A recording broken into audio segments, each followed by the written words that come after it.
We're finding, we're learning, we're playing one more turn of the Great Strategy Games. Today, jumping back into the greatest conflict in human history, the war in the East.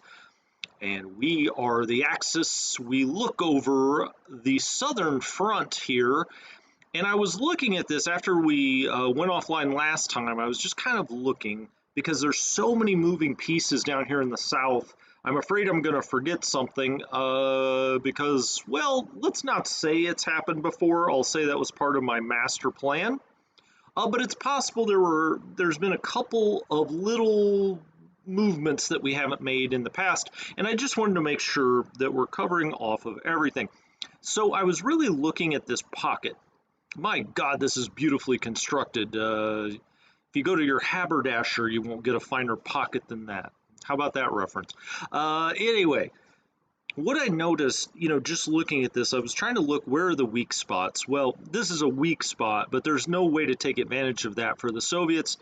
They can't get out this way. Even if they did, they're walking into German hexes. Or Axis hexes, because we truly are in the Axis down here. It's not just German troops, of course.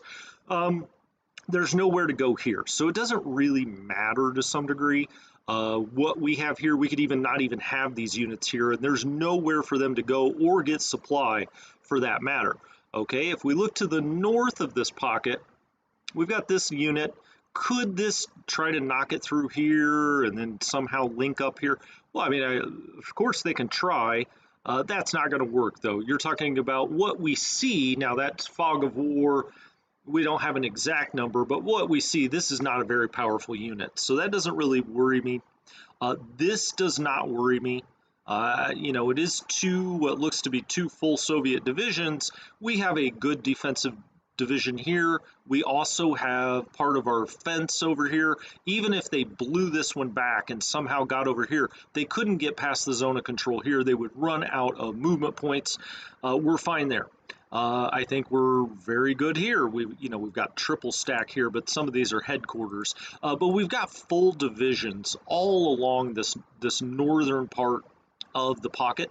So I think that's fine and dandy. We come around here. These are very powerful panzer divisions. Nobody's going through them. Even if they did, they would run into another motorized unit. We've got some Romanian armor out here. That's not going to stop a whole lot, but it's stacked here with the Viking SS motorized division. They're not going through this way. So where could they possibly go? They could try to go here. Again, strong German divisions down here. And before they even get to that, we have even more, these smaller kind of Romanian units, but still that would slow them down, cause them to expend movement points.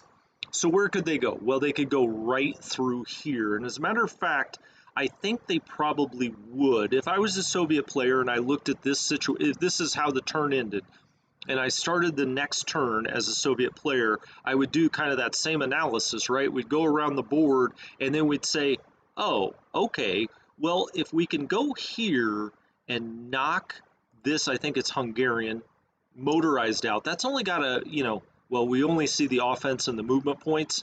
We could switch over to the defense, but it's not much more than this. It's like 4 or 5 probably. Typically you're a little stronger on defense than you are on offense. You may have a fort level that's kind of built up. That builds naturally when you go through the logistics phase. And so this would build up a little fort level. You're naturally stronger on defense, but be that as it may, this maybe is a 5. Let's give it the benefit of the doubt and say it's a double. It's a 6 on defense instead of a 2. I guess that's triple. Like I always say, I'm no mathematician. Yeah. What's up, Rocka Soccer? How you doing? Good to see you. Thanks for dropping by on this Friday. Well, it's a Friday afternoon for me. For some of you, it may be Friday night. I don't think it's Friday morning anywhere yet. Or still, I should say. It might be Saturday morning somewhere for somebody.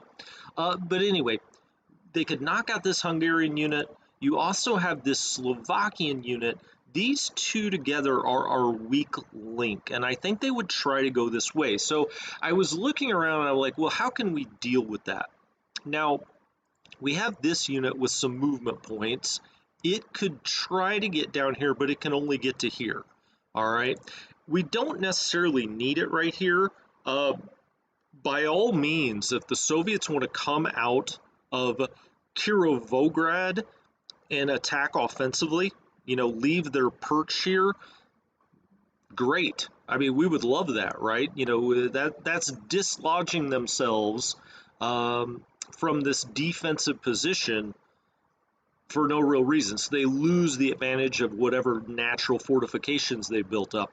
So what else can we do? Well, we do have this motorized unit, the Viking, that I was just talking about. Now, it's only got this little Romanian armored division, stacked with it, but that's okay because we have the Panzer divisions right behind it. So they're not going to break through here, and they're not going to break through here.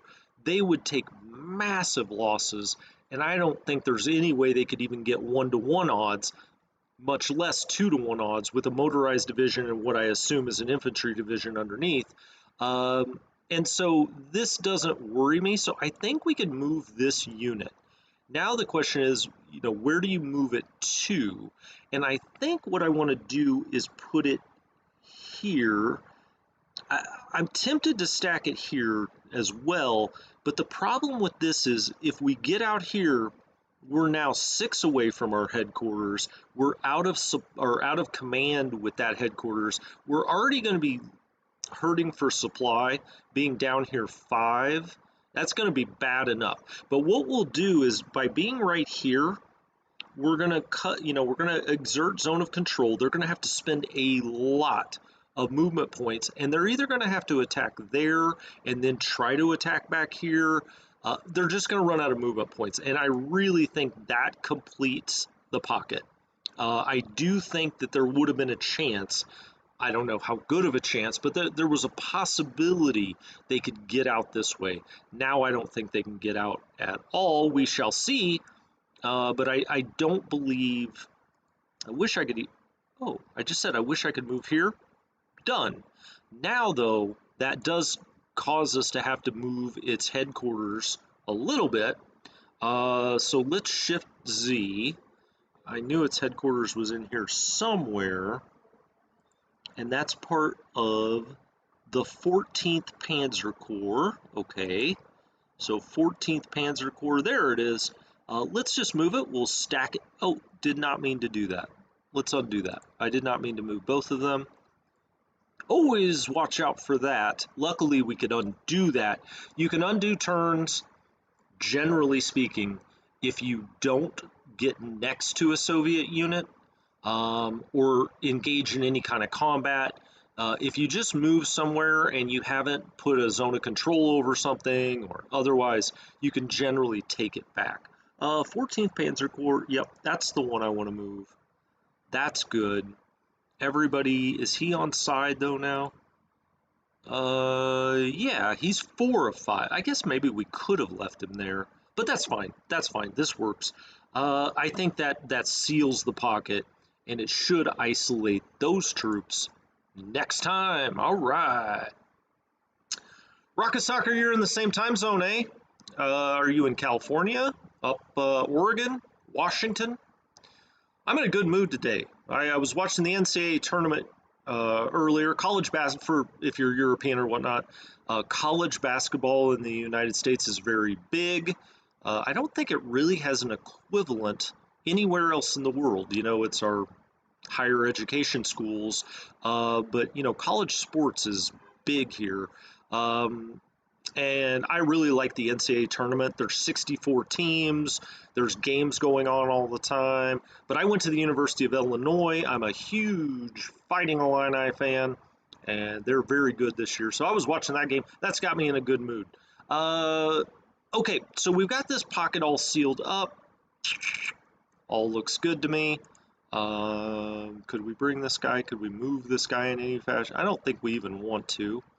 Just looking for things that have, movement points. We could do something here, potentially. Maybe even take another step forward and see what we're facing here. They may drive up there. I'm just going to leave that there. I'm going to leave that there. We could. I don't know that there's an upside or a downside to that. It seems like kind of just making a move to make a move. Far northwest of Washington State. I'm sure it is absolutely gorgeous up there. I've actually never been up there. I've always wanted to go, up there, Seattle, Vancouver. It sounds like maybe that's kind of near the area you are. I would like that a lot. But I've never had a chance. All right, let's see what we need to do next.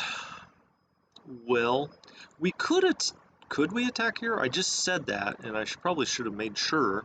No, I guess we can attack there. Okay, well, then we're going to go back this way, and we're going to start moving. He's got that unit all the way up there. Let's move him up a little bit. No reason we can't. He's well within command, so that's not a problem. Oh,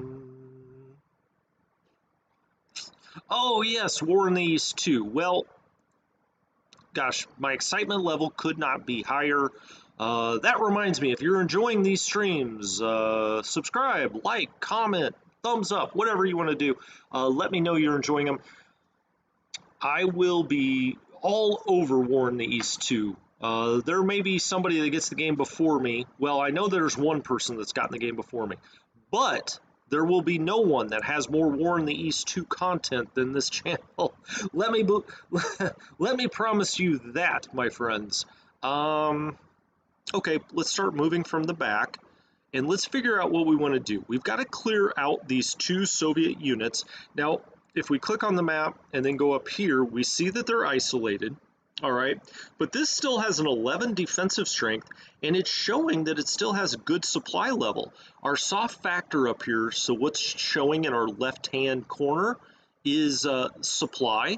They're still showing green. Now, we might not be getting perfect information about that. I mean, I guess it's possible, just fog of war, we don't know.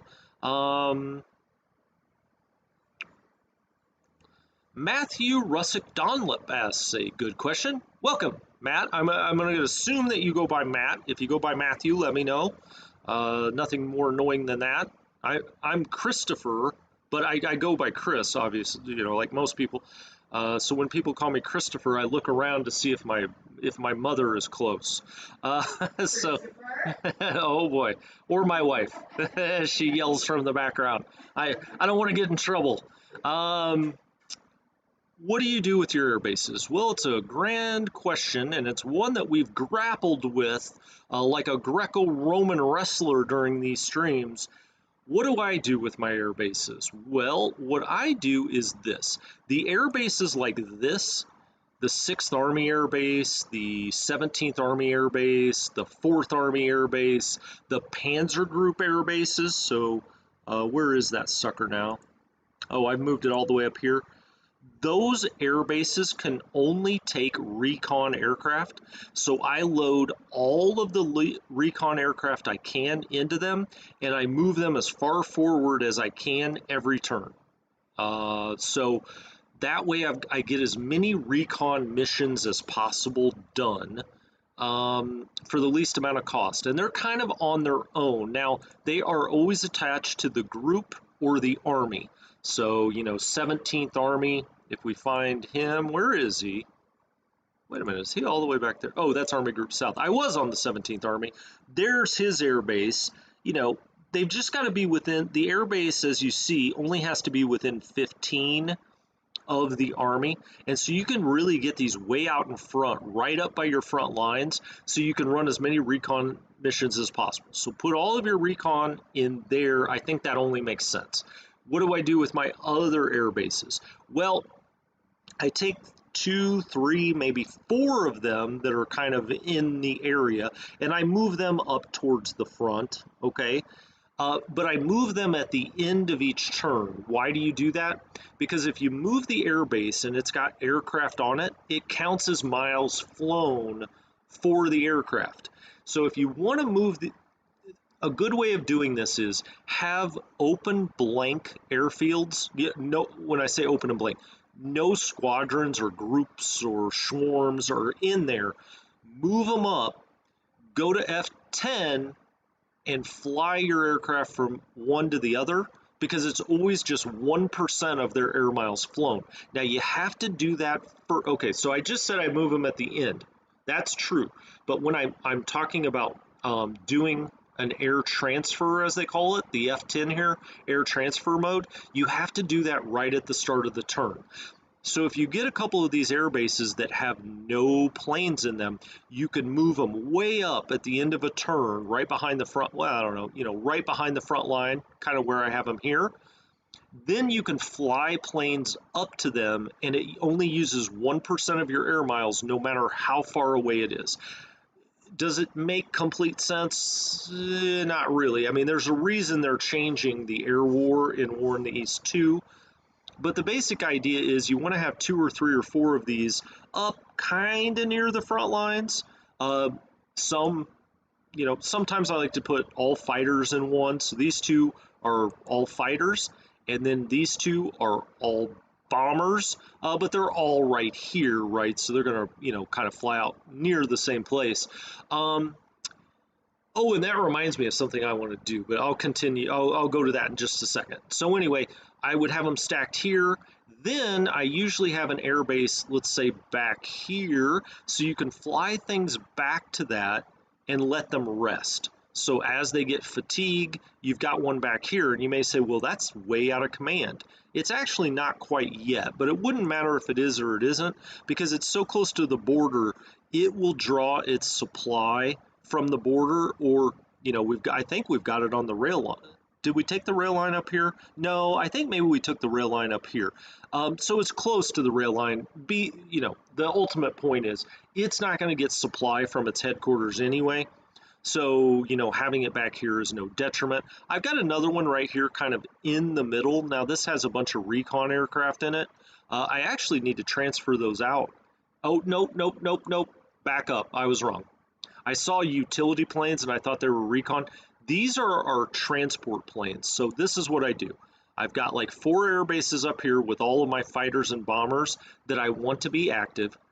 I've got a base back here that I could just fly things back to if I want to rest them. Now sometimes you'll have to adjust the air miles to make sure they rest. So here you see group range. Just put that down to 1. When it's asterisk, they'll fly as far as their range, so they'll go out as far as possible. Maybe it's all commander discretion, AI. But if you do fly these back to rest, so fly it back to this base, just put that on 1. I'll show it to you again. That was kind of quick. So here, group range, you would just click on that, type 1, boom. When you do that, they will then, they would only fly 1 hex. So they're not going to get into the thick of the action, and they can rest. You can also put these in the reserve. So if you hit this, it goes to the National Reserve. That takes a turn. Then they sit there for a turn. Then you have to transfer them back, and they don't fly any missions during that time.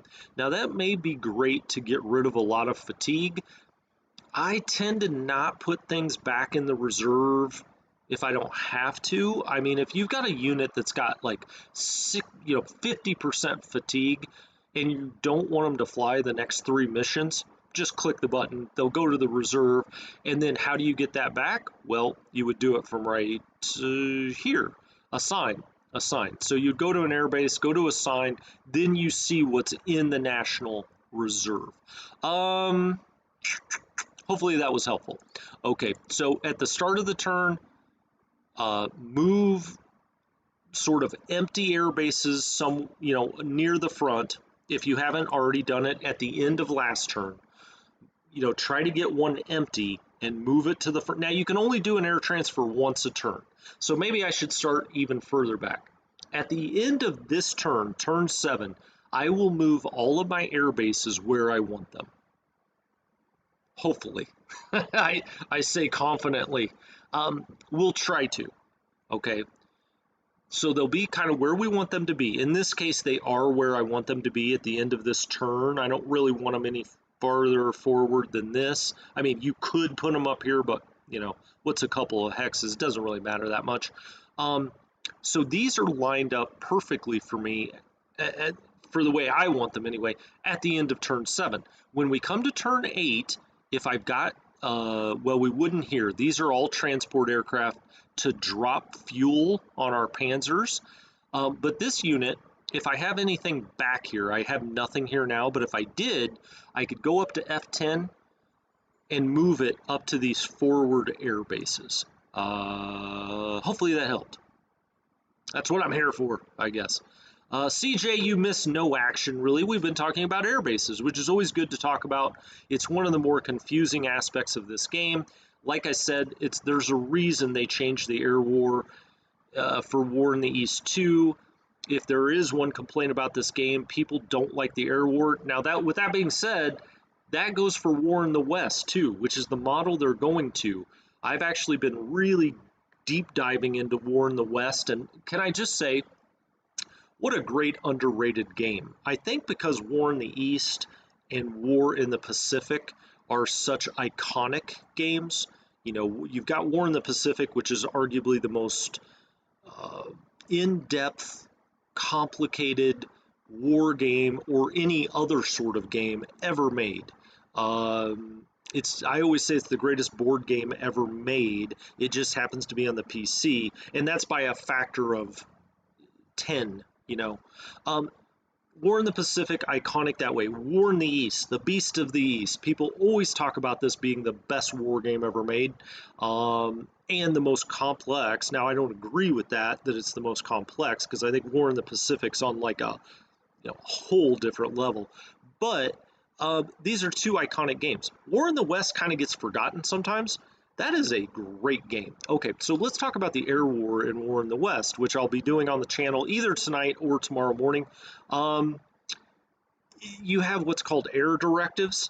So it's far more AI controlled, and it's different, but it's just far more AI controlled, and a lot of people don't like that either. They want more control over the air war. So I don't know if they could, if there is ever a future release of another Grigsby game, if they can come to a happy medium, because you have half the community that likes this model, and you have the other half that likes the War in the West model. That's what they've chosen to go for with War in the East 2. Okay. Then if it was up to me, I'd go to the War in the Pacific model, which is where you control literally every squadron in the game and every pilot. So over the entire Pacific War, day by day. Anyway. We're talking about fatigue. Yeah, I have said 15 to 20 fatigue, and then I broke my own rules. I would probably say now that it's easy in a tutorial say, hey, this is the optimal way to do it, but when you jump into the action, then all of a sudden you're like, well, I don't know. I would say over 25.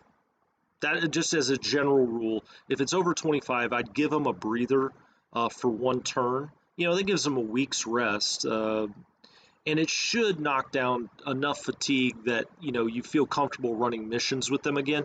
Once you get up to a certain level, you're really risking poor performance and operational losses. So I guess 25 would be my answer. What's the right answer?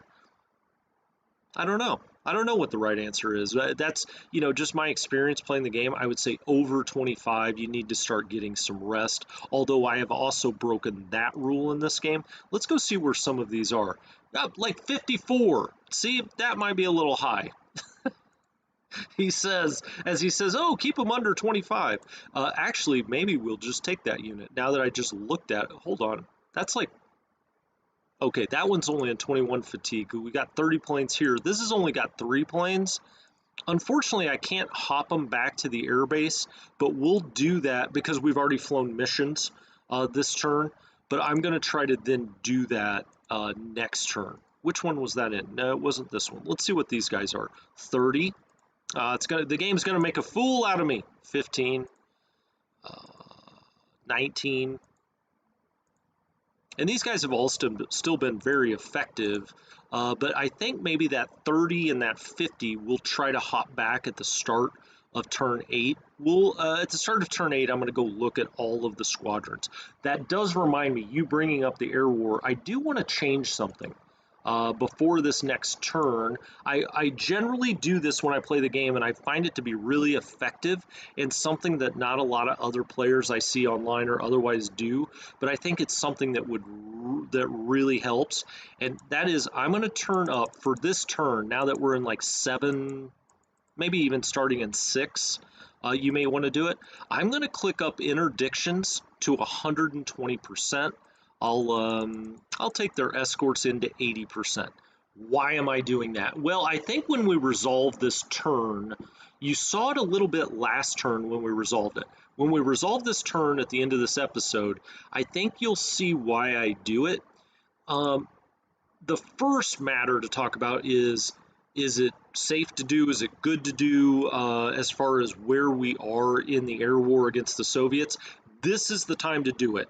You still have air superiority over the Soviets. That's not going to last. You may as well take advantage of it when you have it. And we have really better planes, better pilots. We're superior in the air to the Soviets right now. Like I said, if you play this game and you get into 1942, especially into 1943, that is gone. That's gone. You kind of start having to hide the Luftwaffe. Right now, in the 7th week of the war, we have a massive advantage in the air, so we should try to take advantage of it.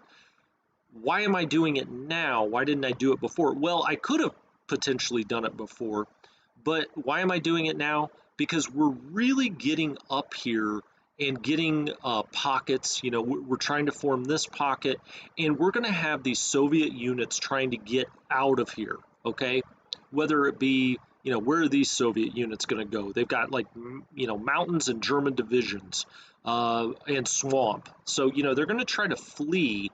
When they flee, our Air Force is the Luftwaffe is just going to tear them up. And that's what interdiction is. Every time the Soviets move a hex, there will be a dice rolls that go on of whether commander discretion, AI, whether they interdict that unit. And what does it mean? They'll hit that unit with bombing, and that unit will lose men, material, but it'll also lose movement points. And that's very important, you know, in a place like this. So let's say, I mean, look at this huge pocket. If we can form this, as I said before, we're talking, you know, 500,000-600,000 men potentially. They're going to try to get out of here. If we're bombing them as they're going, this unit that maybe has, let's say, 12 movement points, it may subtract 6 movement points off that unit by that interdiction attack. So we're going to bomb the heck out of them as they try to retreat, to slow them down, to slow their retreat down, because these units, perfect example, they're all going to flow back up towards Moscow. If we can slow them down here and get around them again, that just, you know, makes our job so much easier when we get to Moscow. So I actually maybe wish I would have done it last turn. It's not, you know, a fatal mistake or something. It's all kind of, you know, what the chef wants to put in his own souffle. But you know, last turn we had a lot of them on the run trying to get out of pockets. Even the turn before that, they were trying to get out of Vitebsk. I could have done it earlier, but take advantage of having air superiority now, because you're not really going to be able to run those attacks for that much longer, and this will really slow their retreat down.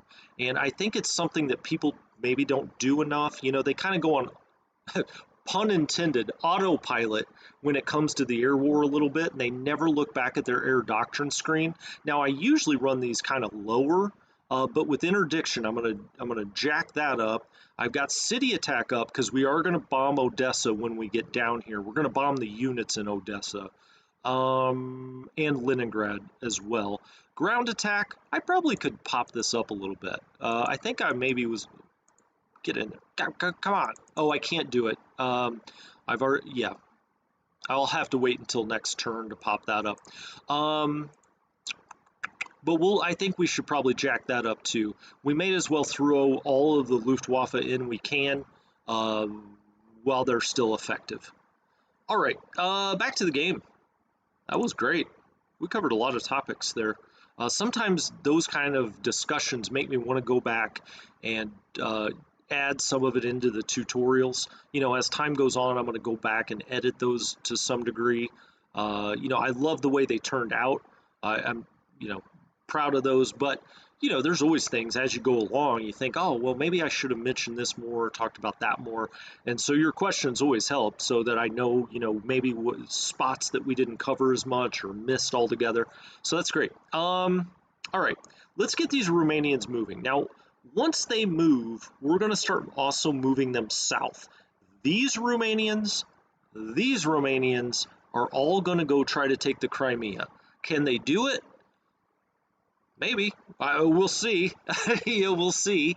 We're not sending our strongest forces down there, which would be to send the 11th Army. We're having the 11th Army make a vapor trail out here to at least Stalino, because we want to mess up all the production here that the Soviets have, but hopefully get to Rostov, and then over the winter we could hold the Don here. Very defensible position. Some people would say fall back to the Mayas. I mean, this is, you know, very defensible here too. But I'd like to hold the Don over the winter up to the Donets and have this kind of be, you know, where we hold the southern front. As you see, you can get river that you're defending to the extent that we have units out here. We'll put our panzers in the cities. The cities or the light urban areas. Is Stalino, it's light urban. We'll put them in there to protect them from the winter, but our infantry units that are out here will build fortifications and stuff, but we would just camp here on the river, and that's great. You mess up their supply. There's so much supply that comes out of Stalino and Rostov that's what we're going to be going for. The start of that story was we're going to send the Romanians south into the Crimea. Okay, let's get some Romanian subunits here. Support, I shouldn't call them sub. They are support units. Let's get some heavy howitzers. We got to get rid of these units this time. There's no like, gosh, I hope we do. These units have got to go. Should I bring from the back maybe?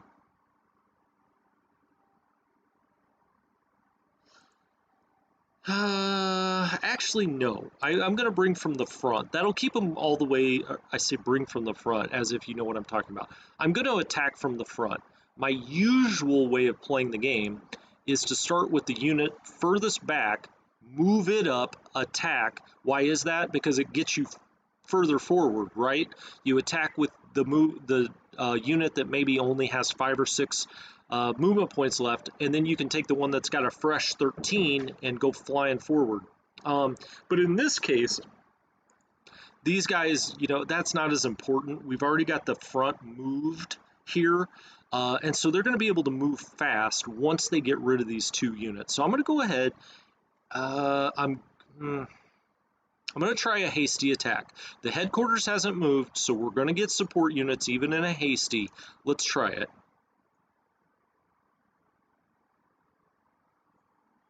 Okay, great. Well, that didn't help, but it's not the biggest deal in the world.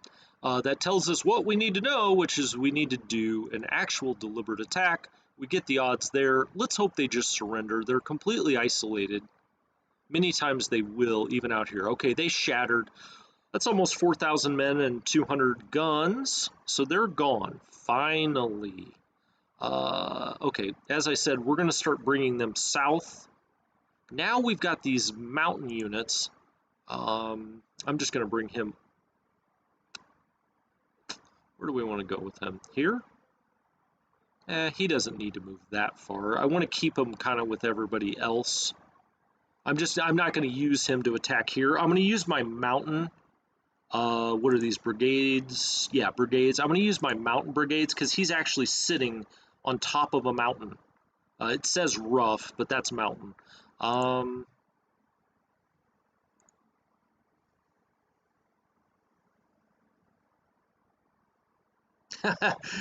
Oh, Arthur.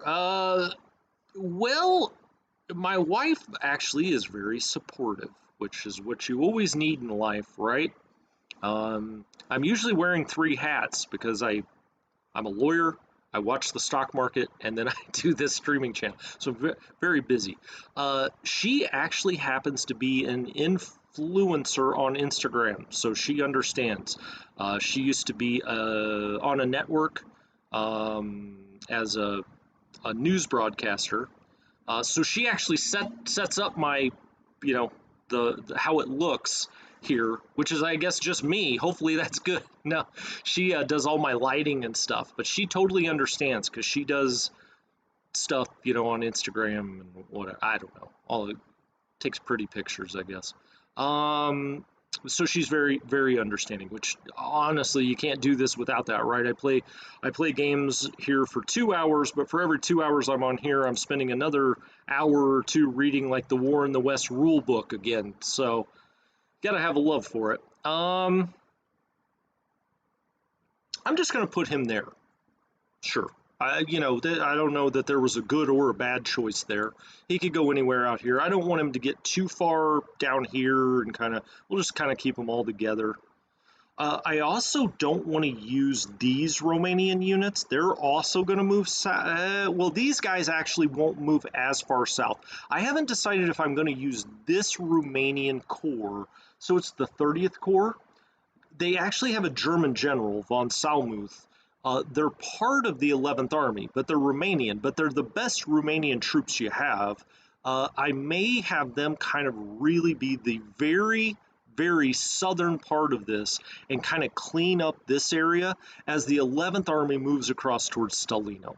That's what I'm thinking anyway, and I don't want to use too many of their movement points because they're already way behind here. That's what I'm saying, P. Warner. I'm surprised you want to look at me every day. You know, Stanley, the missing tan. It's because of all these lights in my face. I've got like a little studio set up here. That's why you're not seeing all the tan. I mean, they would kick me off YouTube if I showed you my tan line. And believe me, you guys just wouldn't come back. I would have 0 subs if that's the case. Yes, the small screen helps, right? You can kind of shrink me down a little bit. That helps you keep your dinner down. All right, let's get these mountain units. Now, I don't care as much about these guys. They'll be useful if we actually get all the way down to the Caucasus, right? But let's just surround these units and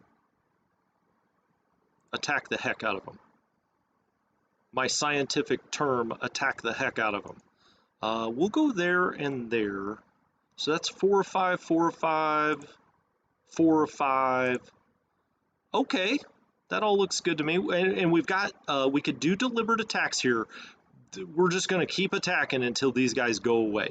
So we're going to assign every dang thing we can to them. Well, maybe not everything, but pretty close to it. Sure, he can commit up to 6. We've got 6, right? All right. We've got artillery, we've got machine guns, we've got the kitchen sink out here. Let's hit that unit. Oh my gosh, we still didn't get 2-to-1 odds.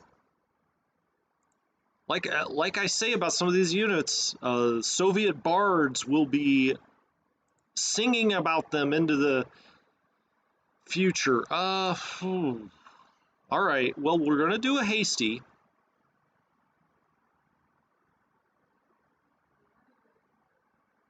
PG-13 show, PG-13 show. We'll hit him again. We'll hit him again. This reminds me of a boxing match when, some guy is just getting absolutely pummeled but won't go down. All right, I don't want to use this unit. I want to get this unit moving. So I think this is the unit to use.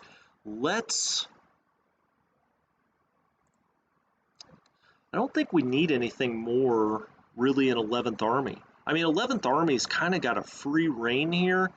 So I think we can load up here. Let's do a gun, an artillery. Uh,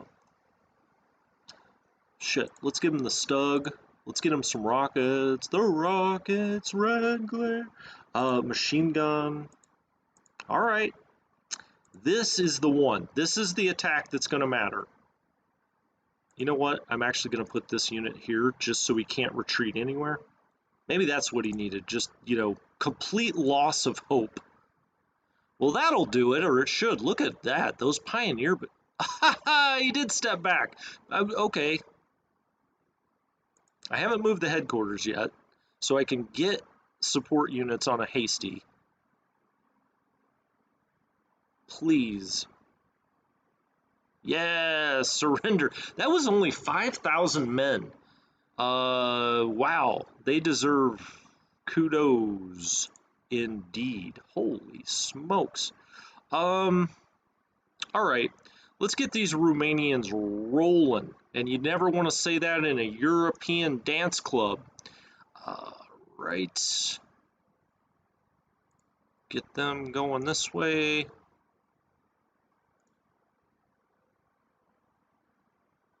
Right, I know it's that boxer, right, that just keeps reaching back and getting on the ropes.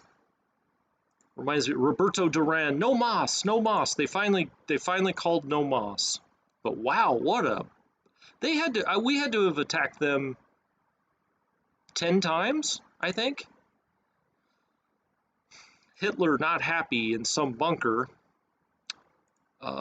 Probably had to go get to his medicine cabinet to calm himself down. Right. Alright, that all looks okay. That's okay.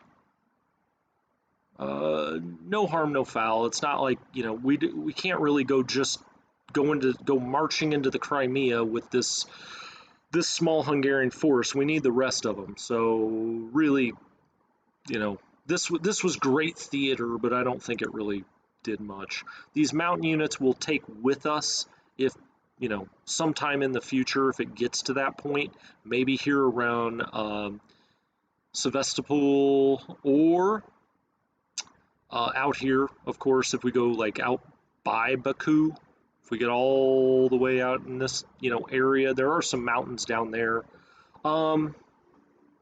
They are effective in mountains, though. Gosh, usually they didn't look great there, but usually they just blow things away in the mountains. All right, this headquarters is good. We might as well scoot this one up just to get by his guys there, put him in a little town. He'll be at a nice bed and breakfast here in the Ukraine. Then we've got the overall, right, okay. So this is what I want to do. I've got the one Ukrainian army here. It's commanding 7 of 24. You may say, how is that only 7 underneath it with these two headquarters, 2 corps? Well, they've got a bunch of brigades underneath them. So those only count 1. We talk about divisions counting 2. Brigades only count 1. So they've got 7 total, evidently. So he's got 7 under his command. 4th Romanian has 17 under his command.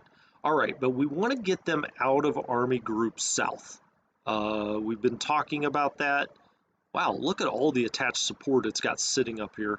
That's because we're pulling it back up to Romanian High Command. Right, so what we want to do is take its HHQ, which is its, headquarters, and change that to Romanian High Command. It's going to cost us 36 points. We've only got 42, but that's okay. That takes a lot of the pressure off of Army Group South, gets us a little closer anyway. We're not all the way there. We're going to transfer the other Romanians, and then we're going to have to transfer some things up to OKH, which does cost points. When you transfer up or to the side, it costs points. If you're pushing down, it does not. Army Group South. What are you looking at here, buddy? Oh, well, I guess I could look at it right there. Now it's down to 125 out of the 96 maximum it's supposed to have. It's an improvement. It's better. How about that? It's better. Ukrainian. Did I say Ukrainian army? I hope I did not. I'll have a bunch of mad Ukrainians at me. Uh, I've already got the Polish pissed off. I think I had the one Hungarian guy on my side. I did enjoy that. I called him a mad Hungarian, and he seemed to be okay with that. Good, sense of humor. I think if there's any Slovaks watching, I've certainly pissed them off. Uh, I don't know. I just toss it this way, toss it that way. Who knows what the blowback might be. All right. I think we're all good back here. These are all construction units. We do have the high headquarters here. We could send its... Oh, it's part of 3rd Romanian. Okay, we'll just, to make sure we remember that, let's move that up a little bit. We'll leave him there. That's all good. This is all good. All right, so we've got some of the southern elements of the 11th Army. Now, we remember this air landing unit we had to use to create this pocket. We also had to bring this up a little bit further north, but that's all right. They're heading in the right direction. We got these units across. This headquarters, we stopped just short of the river with one of its divisions. That all looks good.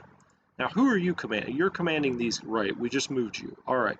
Now, there's our recon airbase. Now we've got this headquarters. Now, this unit was part, or is part, I guess, of this corps. It's the 54th Corps. Ooh, this is Rendelik. That's right. Rendelik is, like, really good. He's one of the guys you got to get in there at some point. Looks like a really pleasant chap, doesn't he? He looks like an old Prussian general. My gosh. Look at that. Tried to get the stash too. That's probably why he's got an 8 political. He's like, does it look right when I cut the end of my stash off? Everybody's like, you look great. Yeah. Anyway, morale 8, initiative 7, admin 8. Those are all good. Infantry 8. Rendelik is on the prowl out here. Now, what I think I'm going to do, now I said we're not going to really use 11th Army to help, right? But what we're going to do is try to help at least, or maybe get into these soft units here. We've obviously got headquarters, some air units. We got headquarters back around here. So I am going to kind of bring him down around here and try to scatter them to the wind to the extent that we can. But to start that, let's give Rendelik some support units. We've got nothing left to move in 11th Army, so we can kind of use them all if we wanted to. Heavy Werfer, infantry gun, sure. Let it go. All right, that's a nice mix. Now, hopefully he'll just blow this out. This is a very strong German unit with a great general. And we did. Maybe he'll just... Oh, he went the wrong direction. Shoot, I was hoping he would get back into this pocket. That's all right. We'll move here. Hit him again. All right, there we go. That's what I wanted. I just wanted to kind of, form a pocket here. Let's go down here and see what we can scatter. We're going to pick up some stuff along the way, which is great. Oh yeah, these were all air bases and headquarters, so that's nice. I think I'll send this unit here. We kind of have a free turn with these guys because the other units had to use up their movement points for some help up here. So we don't want them to get too far ahead of the rest of the army. So we might as well just come down here and try to blow stuff up. We will help the Romanians down here. Look at those odds. That should just send everything flying, and it does. Routed. 1,535 men.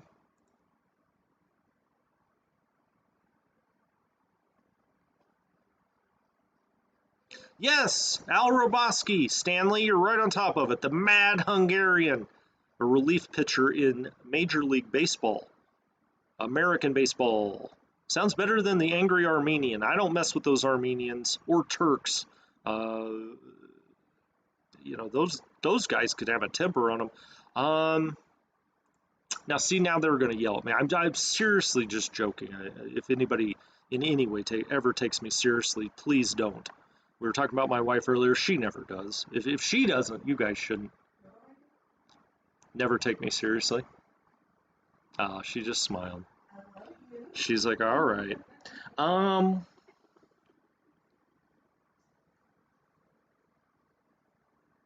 just reading some of the comments here. Yeah, CJ, I did, 11th Army, it's so tempting to have them do everybody else's work.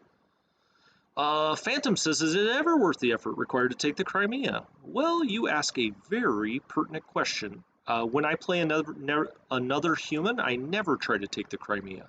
That's just me.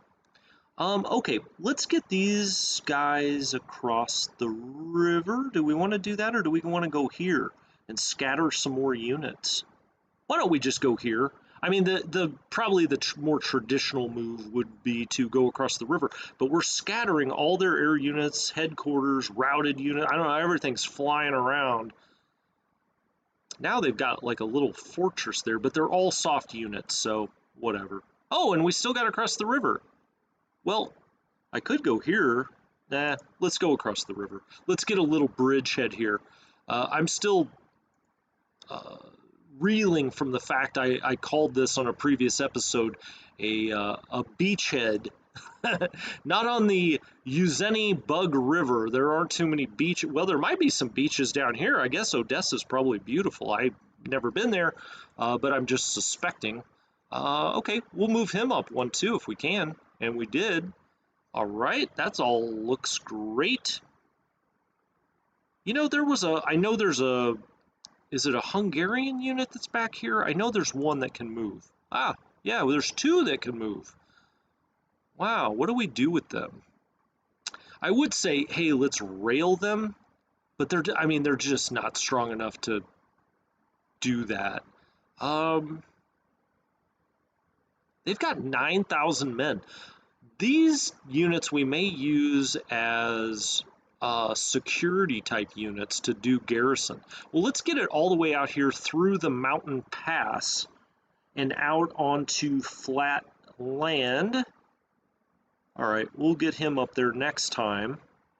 Well, I know this one just activated this time. This one activated last time, but I think that's it. I don't think there's anything else.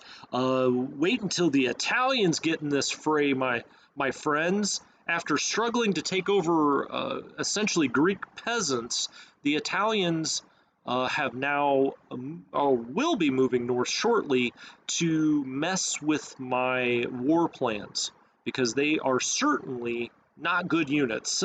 And so you have to use them very judiciously. If you're counting on the Italians to hold any kind of a front here, now I'm getting the Italians mad at me, but that's all right. The Italians can take it. If you're counting on the Italians to hold any part of the front, don't. The Romanians are stronger than the Italians in this game. I'm not saying like physically stronger. I don't know who could bench press more, but they are certainly stronger in this game. So you want to intersperse the Italians in the line, kind of with German units holding their hand. There's just something to keep in mind. Can we attack again?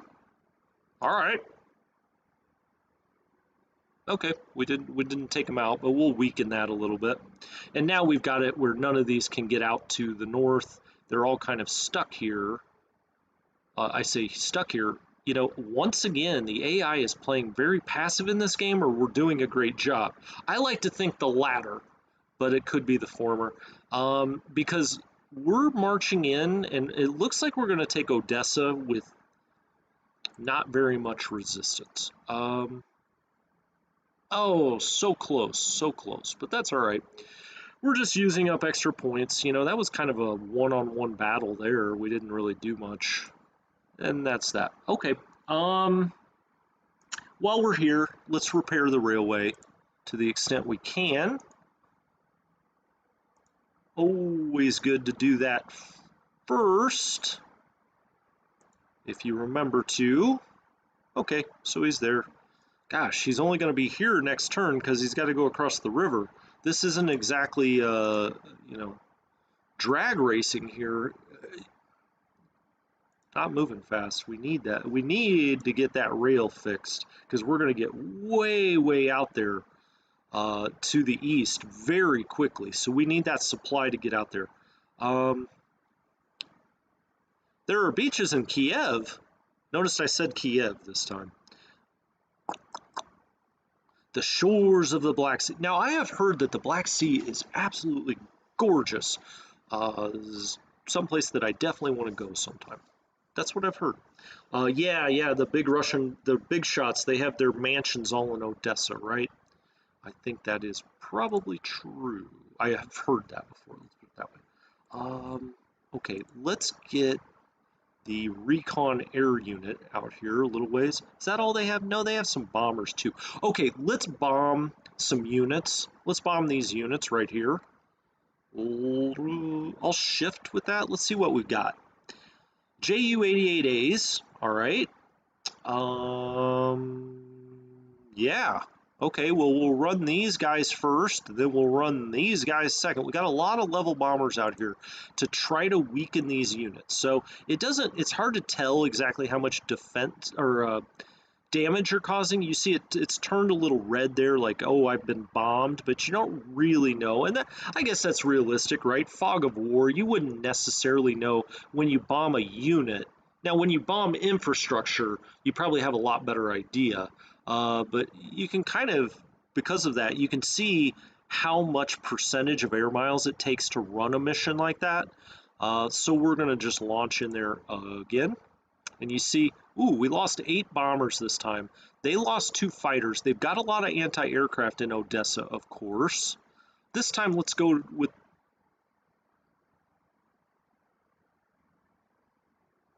Now, see, this is what I'm talking about with this game sometimes, with the air war.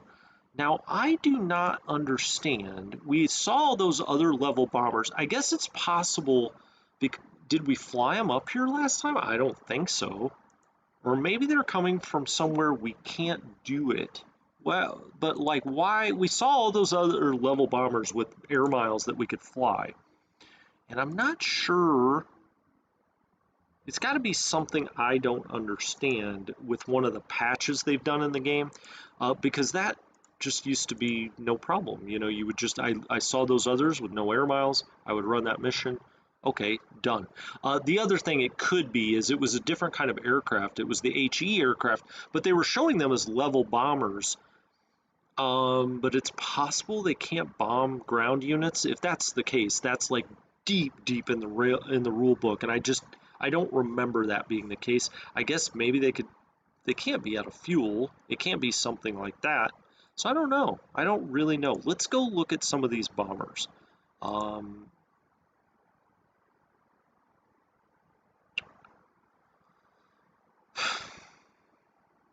mean, it's showing 0. It's a bomber squadron. It's showing 0% miles flown. I don't know why we can't bomb Odessa. Can we bomb? Maybe, is there a limit to the number of times you can bomb a unit? I don't think so. Let's try to do an automatic mission. No, it's saying it's out. What's the range on these bombers? Surely it's got to be more than that. It's the HE-111H.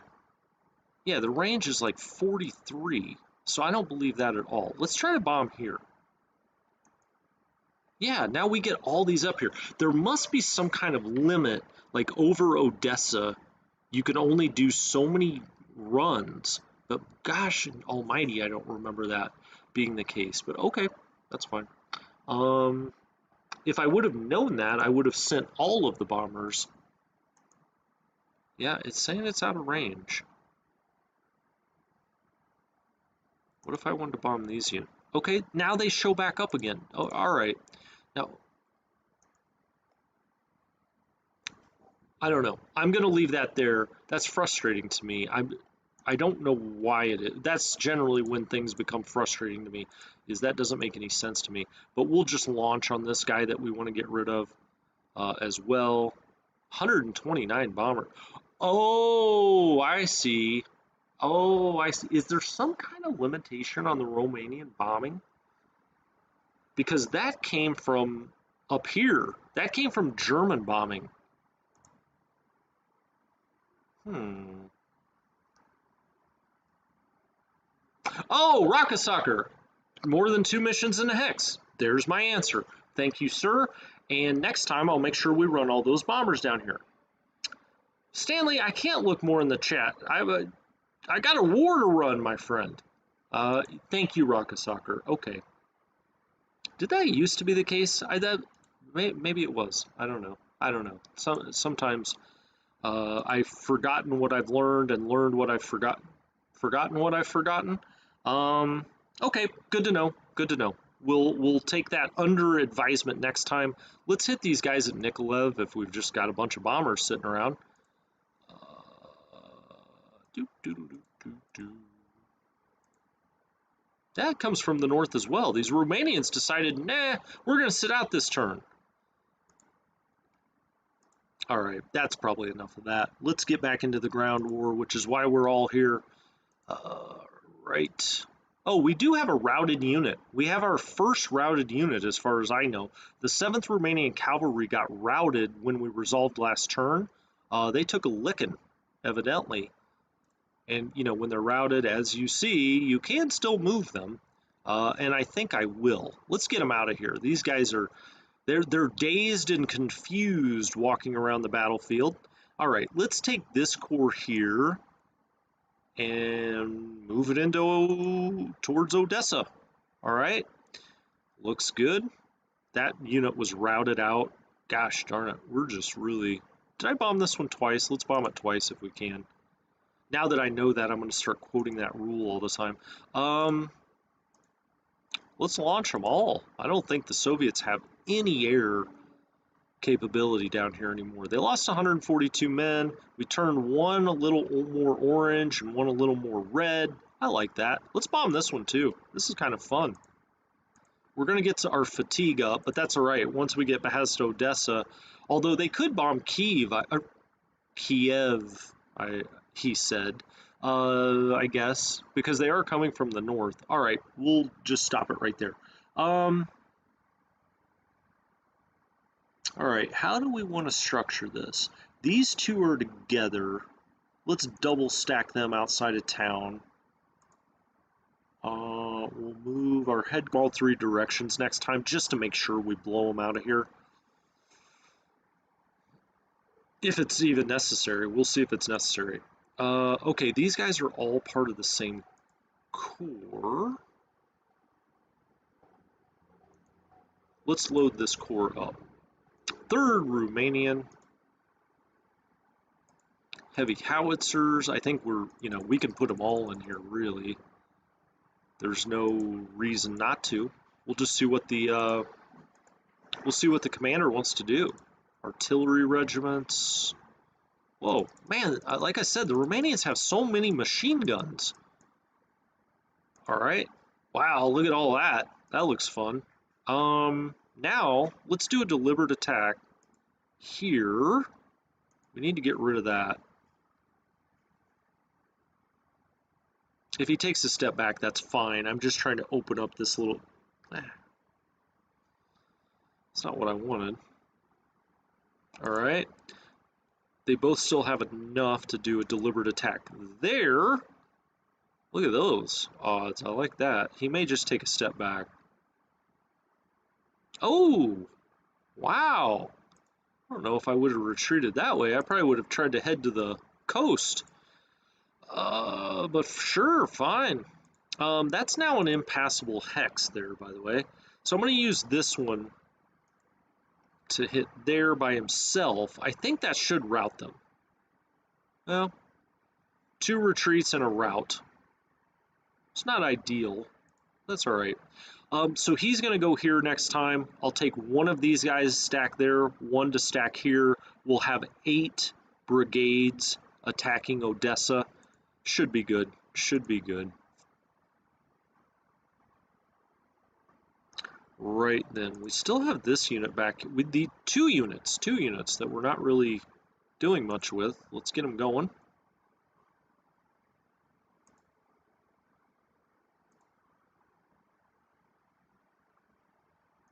All right. So if we need any help, we've got a few friends on the way.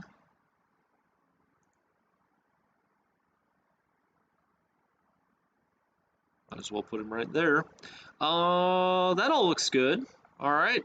Let's move some air bases. I think we moved all of our ground units this time, at least all the ones we want to move. How about that?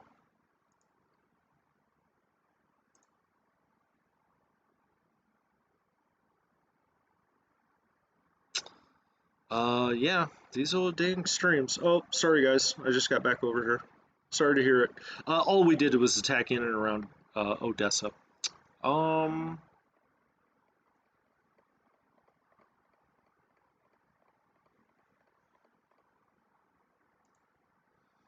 hmm, interesting. Okay, I'm gonna have to look more into these Romanian air bases, I guess. We could, let's say, bomb unit, click here.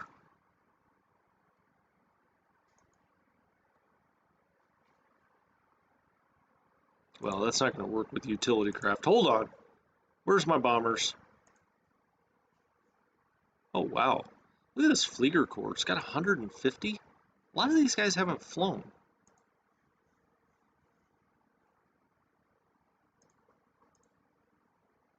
Oh right, I can't go over Odessa again. So let's just try this. Let's try to click here.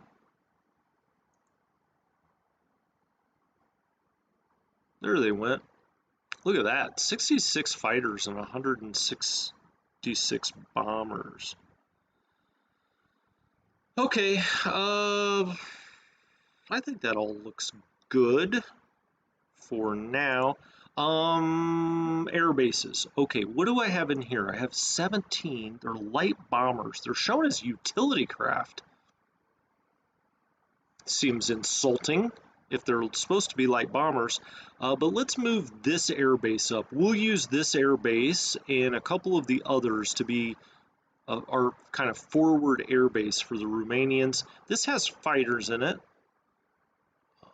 Okay, but only 18 of them, so it's kind of almost deserted. Get this up here.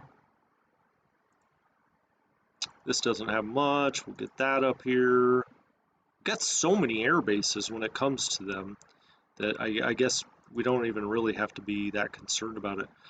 Let's move these two up here. There we go. Spacebar, guys. Spacebar.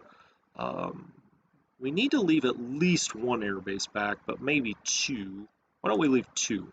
And then we'll go triple stack there as well. And then we'll move the headquarters up there. Oh, there we go. All right, and then we'll just leave these two back here. As a matter of fact, we can even still put them in Romanian territory just to make absolutely sure there's... Actually, I don't like to stack them like that. Let's do it like that. That all looks good. Let's get him up here.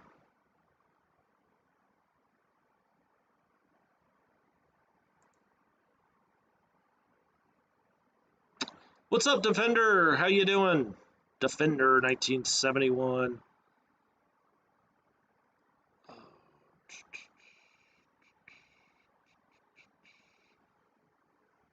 Okay, that all looks good to me.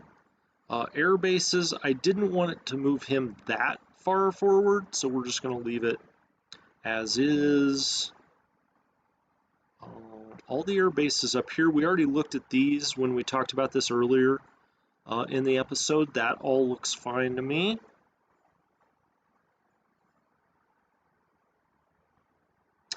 It's going to be really interesting to see what happens to this SS unit out here, stranded all by itself.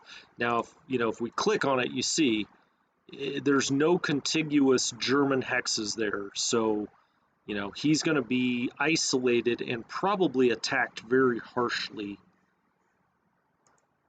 Might as well move these right up to the river. These two anyway. We've got one here. What's that? It's got a lot of stuff. But we can move it up because we've already flown all of our missions this time. So we'll put that up there. Maybe even put this one up here too. Let's put this one up here as well. 4 air bases, that should do it. At the start of next turn, we'll fill them up with whatever we can. And here's even another one. All right, well, we'll do 5. How about that? Put him there. And we'll put the headquarters where? How about there? Okay, that all looks good. This air base is hanging back. I thought this had some transport aircraft on it, but it obviously does not. We'll move it up here in case we can get some transport aircraft into it, right behind the railhead. That way, maybe we can get out to some panzers that way. We do have, I thought we had one back here. We do. It's all the way back here. Let's just kind of move it centrally, locate it, you know, kind of more in the center so they can fly back. That all looks fine. Let's go here, just make sure, yeah, we can't do the rail anymore. Now this is the other air base that I was kind of holding back. No, wrong. This was the one that's on the railhead, so let's get it moving this way. That's fine. These air bases can move up. Let's move them up to support up here.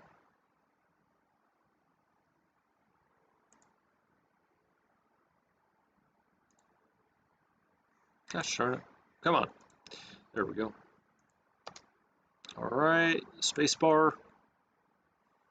We'll put the other one there, spacebar.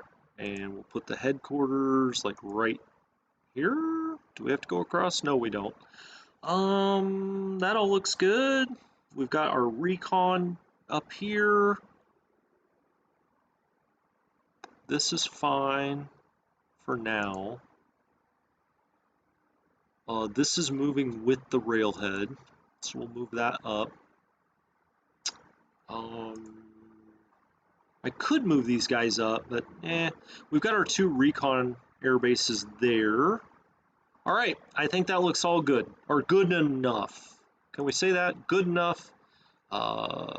Righty. Let's resolve the turn. Let's do it. I'm going to look at the commander's report just for a moment, just to show you how I would normally do this, but I'm not going to sit here and make you go through, you know, watching all this. So I would go to movement points and sort them from, you know, largest to smallest. You can go through all these. I'll tell you, you know, after a while, you kind of get to know the colors over here. And you're like, oh, this is that, you know, infantry division, got it, blah, blah, blah.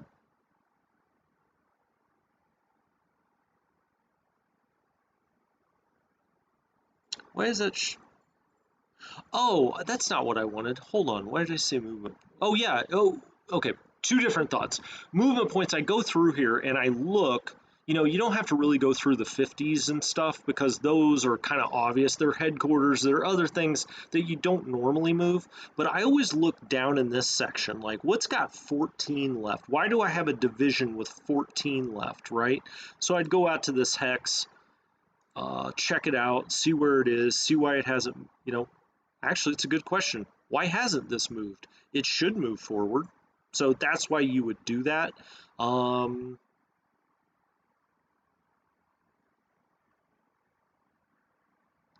Let's move him there. There are any support units left? Let's knock the crap out of some stuff.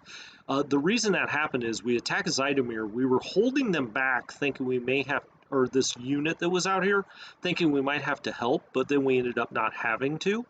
And so that's why you go and look at the general's report, like in those kind of sections. Let's put some Flammenpanzers in here.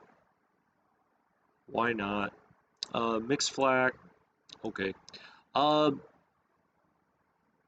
a pretty decent motorized unit. Let's try to hit it with a deliberate and see what happens. Well, okay. That worked. We'll knock him back into that hex.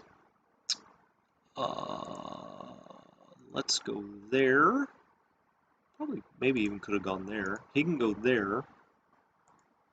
Move the headquarters up a little. All right, that all looks good. Let's go back to the general's report. These are all security divisions, blah, blah, blah, blah. Keep moving down here. You know, here's an infantry division with 18 movement points left. Why is that? Oh, was I on combat value? Sorry if I just did the wrong thing. No, that was movement points. Hold on. Let's get back up here. I was looking at his combat value. This is what I'm talking about right here. Infantry division 12. He's got 12 left. So you can look here too and say infantry. You know, why do have some of these have movement points left? Let's go back up here to Finland and see why we have some movement points. Oh yeah, we didn't want to attack there. Okay, that all looks fine to me. What else do I look for on this report while we're here? It's always fun to look at the one lost stats. Like, who's won the most battles? It's probably like an air unit. Oh, search the other way. Come on. There we go. Yeah, the air base. Look at OKH. It's doing well. It's 612 to 100, 156 losses. But you can kind of go through here. I always think it's kind of interesting to look at that. Distance from your headquarters, always very important. This is usually the last thing I look at before I resolve a turn. 9th Romanian Cavalry Brigade. Why is that so far away from the 3rd Romanian? Oh, you'll get a lot of this. Some of these are just way back here. They don't even have movement points. You'll kind of get to know what those are as time goes on. All of these. 60th Motorized. Why is it 7 out? It's actually a good question. Why is it 7 out? So this is showing you its distance from its headquarters. Why is this? Is it attached? Yeah, it's attached to... It just hasn't got to the front yet. -9. That's a core headquarters, so it's got up to 15, right, that it can get away. 57th. The really interesting ones are the ones that are like 6s, because 6s are kind of like, what's going on there? 6, 7, 8 in that area. Let's go out to the 57th Infantry Division.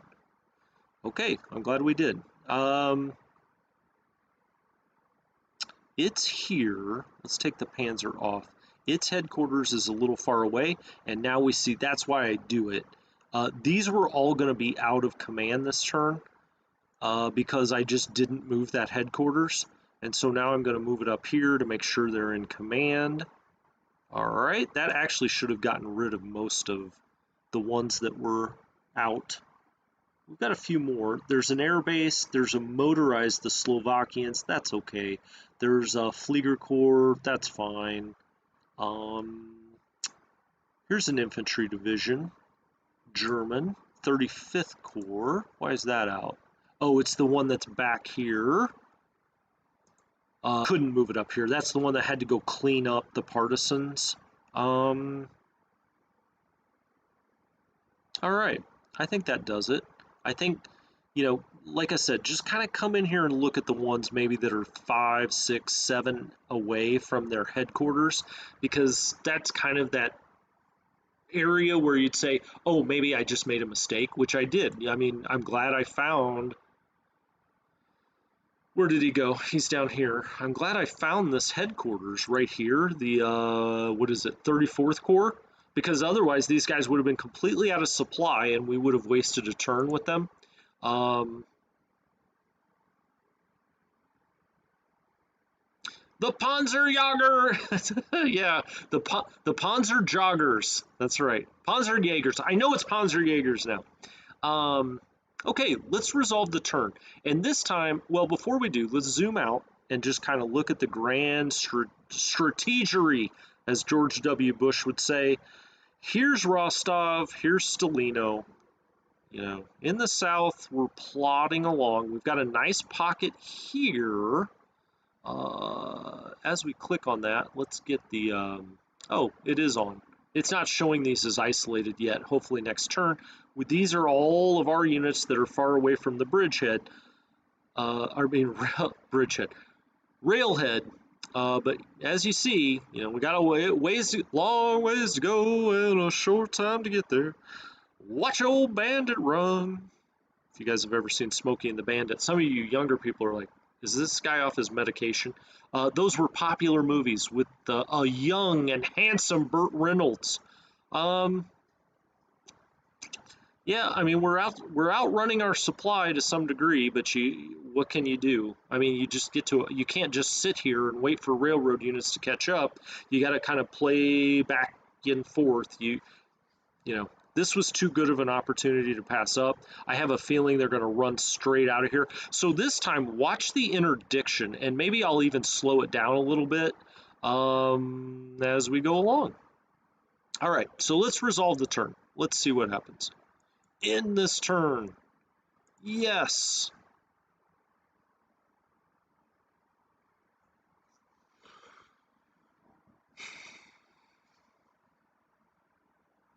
God, this game is great. Look at all these different phases it goes through. Something that's going to be different in War in the East 2 is there will be 2 phases per turn. There will be an air phase and then a ground phase, just like it is in War in the West. That's my understanding anyway. That's how War in the West works, is you have an air phase. Once that's done, then you have a ground phase. Boomer says, Burt Reynolds. Okay, and now you see the Soviets are observing, so we'll get through that. We don't care. They're running recon on us. We're running recon on you. Who's reconning who? I'd gladly just say, I'll tell you where my troops are if you tell me where yours are.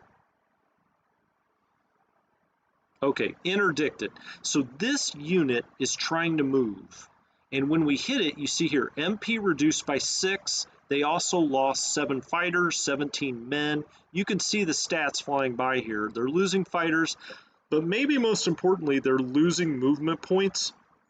And since I have this cranked up to 120, there's going to be a lot of these interdictions. This thing's trying to move, and we just keep hitting it over and over and over again to not let these things, quote unquote, get away. Now, the ones I'm really interested in are the ones up there by Vitebsk and Smolensk. They're the ones that, cause me to want to crank it up to 120%.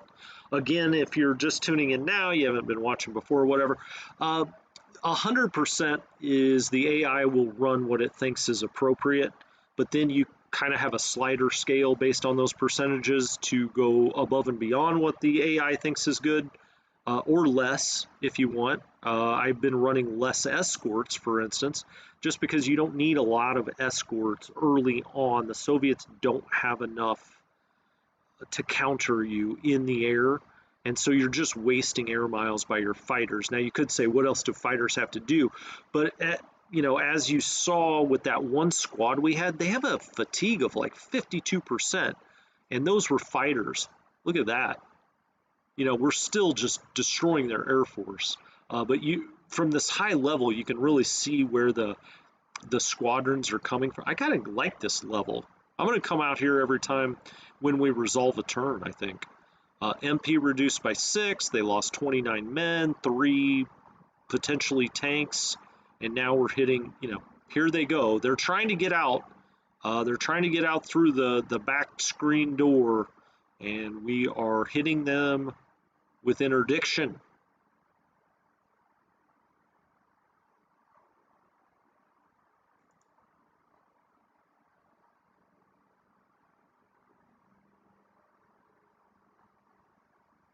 Yeah, Arthur, I am indeed a boomer.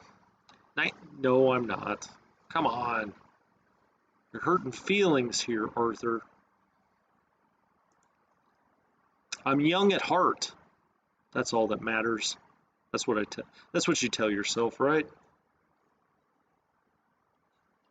But yes, a Burt Reynolds reference will get you labeled as such. Yeah, I mean, we're just tearing up their air force.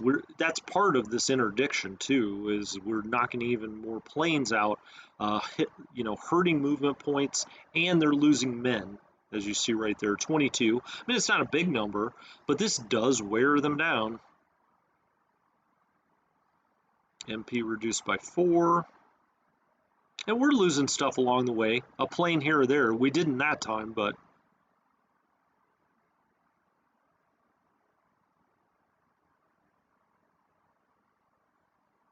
Wow, look at all that. They're coming for us. We only lost 1 fighter. They lost 5 fighters.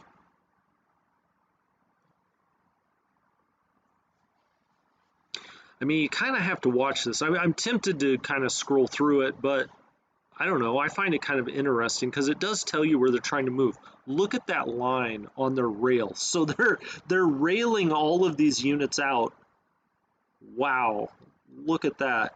So we couldn't get all the way around them last time, and they've gone to the rail to get all of that. Gosh, how many rail, like, how much rail capacity do the Soviets have? Look at all this they're railing out of there. Now we're hitting it, and we're doing, decent damage to it. You will damage things more when they're on rail if you interdict them, so, okay. Now they're trying to move in and around Smolensk. They're trying to break into this pocket here. I guess that's something we didn't talk about, them trying to mass right here and break through to get to these guys, but I don't think they can do it. They got a lot of units there, though. Look at that. They're triple stacked in all 3 of those, so we're probably going to get attacked on the ground there. But they're running into really good German divisions, so they're going to take a lot of losses when they do attack this turn. Gosh, I love watching the interdiction from this height. Oh, I know you, kid Arthur. Give me a hard time. I deserve it. Poltava gives you no victory points, Stanley. But that's okay. I want to go through there anyway. Now, just because you mentioned it, I'm going to make sure we go through Poltava.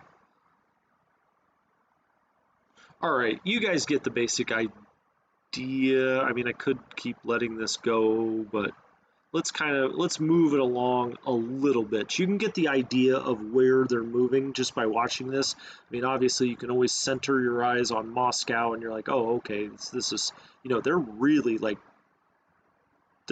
in full retreat here up this rail line. That just cracks me up. Where are they going? They're going to go protect the marshes of the Northland where the Rus used to live. All right, fine by me. Seems like they're leaving their capital undefended, but they don't have any other way to go because we cut this rail line. That's why it was really important that we got up there to that before the other part of the trap started to spring shut.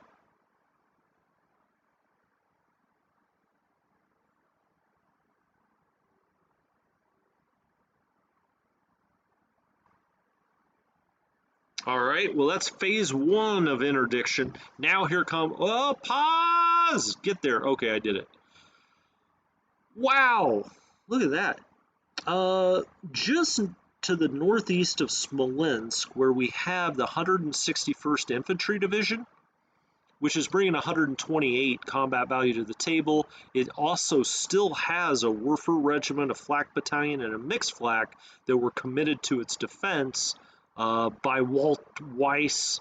It ends up getting attacked by 19th Rifle, 89th Rifle. So it's from the 21st Army, we had the 19th Rifle. From the 19th Army, we have 89th Rifle, 274th Rifle, 6th Cavalry. All of them together don't add up to our 1 Infantry Division from a combat value perspective.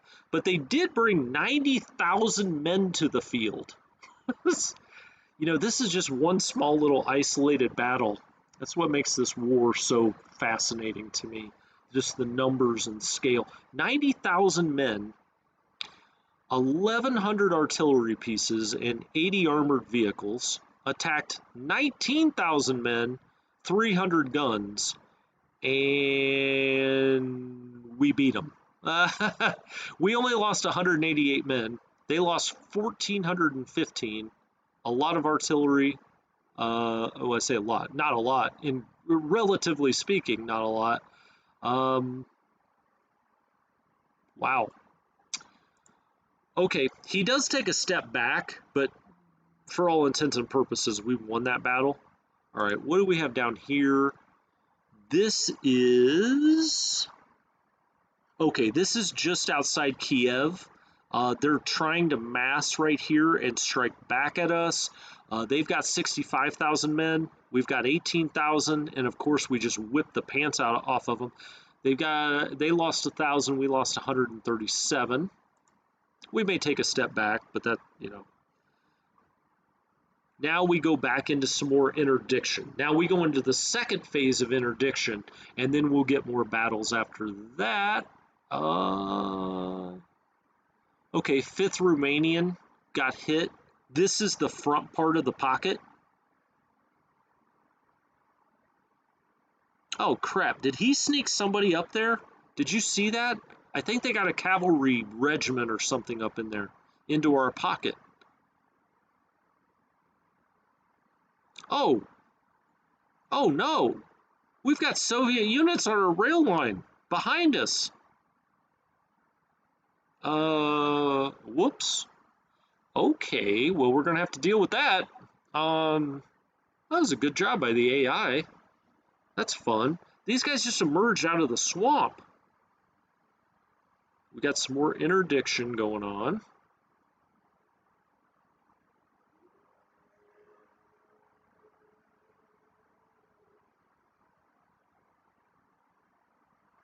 All right, well, I mean, we decisively won those battles this turn, which is to be expected. I'm curious to see if our pocket held. I'm going to run right down there, scroll down there as fast as I can to check that out. But how about those 2 Soviet units coming out of the swamp and getting behind? Now, it's not going to hurt our supply, really, and I'll show you why here in a minute. But it's still a great move by the AI. I love stuff like that. Cossack cavalry. Stalingrad with Jude Law. That's that movie where he's a sniper and the other guy's a sniper, right? Or am I thinking of a different movie? That movie where they're both snipers, that's awesome. That's such a great movie. What's the name of that movie? Arthur, that's a good question, Arthur, about the Rus. I thought that they started in the north because the Rus were Vikings, but did they come all the way around, settle in the Ukraine, and then move north? Because I've been watching, yes, Enemy at the Gates. I like that movie. I was just watching Vikings. I just watched all 6 seasons of it again. Obviously, I like some history. And the Rus were both in Novgorod, that was their northern capital, and Kiev was their southern capital. But I don't know where they were first. They were originally Vikings, but they split off, or Norsemen, if you will. But they split off kind of from the Scandinavian Norsemen and were sort of their own thing. Yeah. Viking blood running through us all. All right, let's go to the results screen here. Axis losses. Well, we lost 18,000 men this time, 291 guns and 114 AFV. The Soviets lost 42,000 men. Okay, 2-1. We actually lost more guns than they did this time. I don't like that. And the differences in AFV weren't that much. That seems off. I keep thinking this current turn. Oh, you know what it is? A commenter said last time 2 things. One is if you save and come back, that these numbers may not be for the whole turn. They'll only be from the save, which is interesting to me and seems to ring true because the Soviets lost a heck of a lot more than 42,000 men that turn. They probably lost 420,000 men, if not more. I mean, they're up to 1.64 million in losses. Staggering, right? 1.64 million men, 22,000 artillery, 9,000 armored vehicles. We've lost 160,000, so it's 10 to 1 losses there. We've lost a little over 2,000 guns. But I also think that the resolution we just did may have just, this may be what the results of that. Okay, does that make sense? Like, that was the start of turn 8. We resolved, we think of it as resolving turn 7, but the game counts these losses as turn 8. I'm not sure which of those two, or maybe both, are correct. Air losses. Up to almost 6,000 for the Soviets now in aircraft, and as we continue scattering air bases, that should only climb. Okay, we still have this these isolated units here. We'll eventually attack these units. It's unimportant. The Finns are flying south, which strikes fear into the heart of every man.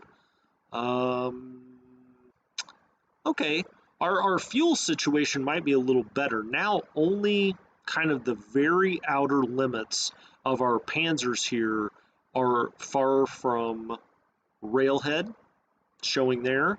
We do have our isolated unit here. I cannot believe that didn't get attacked. Let's zoom in on that really quickly. It's showing, oh, it's still got 6 movement points, but it's almost got no combat value now. These guys are in big, big trouble. Not really. We're going to break through here and save them. They'll make movies about it. Tom Hanks will star in the movie, potentially directed by Steven Spielberg. I'm still working on the rights. Okay, look at these two little Soviet units. There's a cavalry unit here, and I don't know what this is, but I assume it's very similar. That these guys are the boldest guys in the war.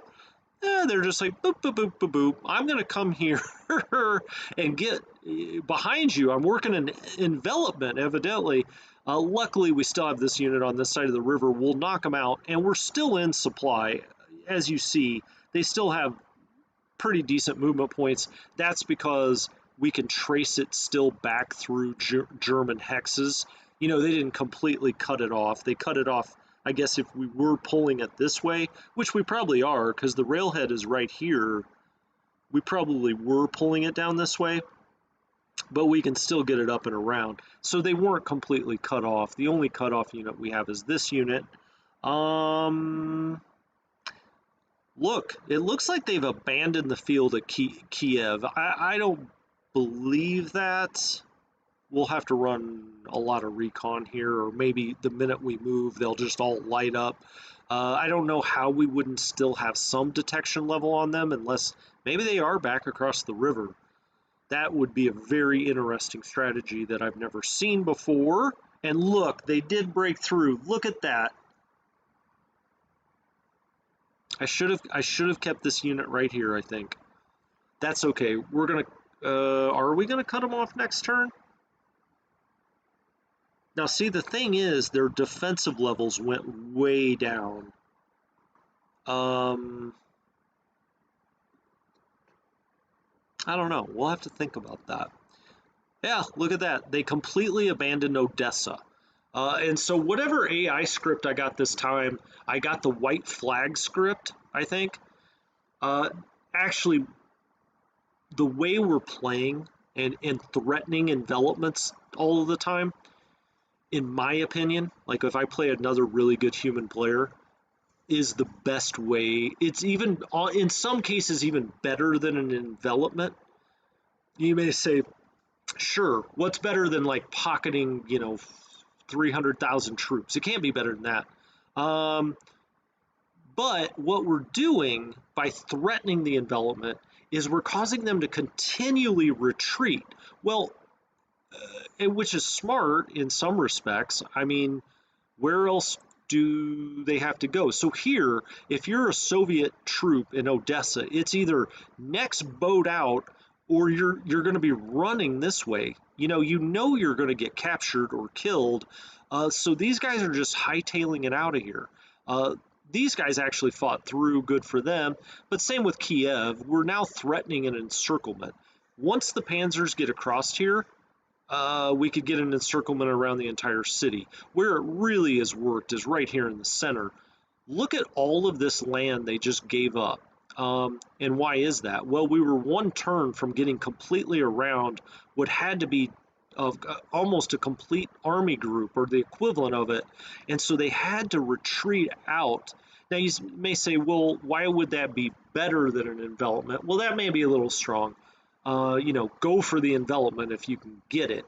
But why I say it may be a little better is instead of losing movement points, doing the encirclement, then attacking the whole time, we're gobbling up all the territory to Moscow with very few shots even being fired. And so you move a little faster if they retreat out, right? And where are all of these units now? Well, up here in Vyshny Volochysk. And I don't remember, I'll have to look at the history books. I don't believe Vyshny Volochysk was a strategic location. And so the more we get these guys up here saying, hey, we're going to hold Vyshny Volochysk, the better. Now down here, or up here in the north, what do we have? We're not seeing a whole lot. I don't know. When we come back next time, we will see what we've got out here. We'll move our planes around to start the turn. We'll move up any new units. We'll go look at our log here, our event log, and then we'll jump right back into it, probably with the Finns, because I did a better job of holding my support units that time back until the south. So we'll get into all that. I'm probably going to put that up sometime later tonight. Just because, I mean, what is it? It's Friday now. The War in the East 2 comes out next Thursday. So we're down to 6 days, and we're getting close. I mean, if we get to next Wednesday and I've encircled Moscow, or we have, because you guys always help me every time, if we've encircled Moscow by that time, it's game over. I mean, we could play it out. Heck, we could probably try to go all the way to the Ural Mountains if you guys really wanted to. But at that point, you're just kind of, it's over. So anyway, thank you guys so much. Always a pleasure. You guys are the best. Great comments today, as always. Rocka Soccer, thank you for telling me about what was going on there in Odessa. That's an important concept, and so hopefully other people heard that. I'll mention that in the next few streams because I know sometimes people will have to miss one or something like that. But I think that's an important concept and one that even I say had forgotten. But as always, thank you so much. This has been Strategy Gaming.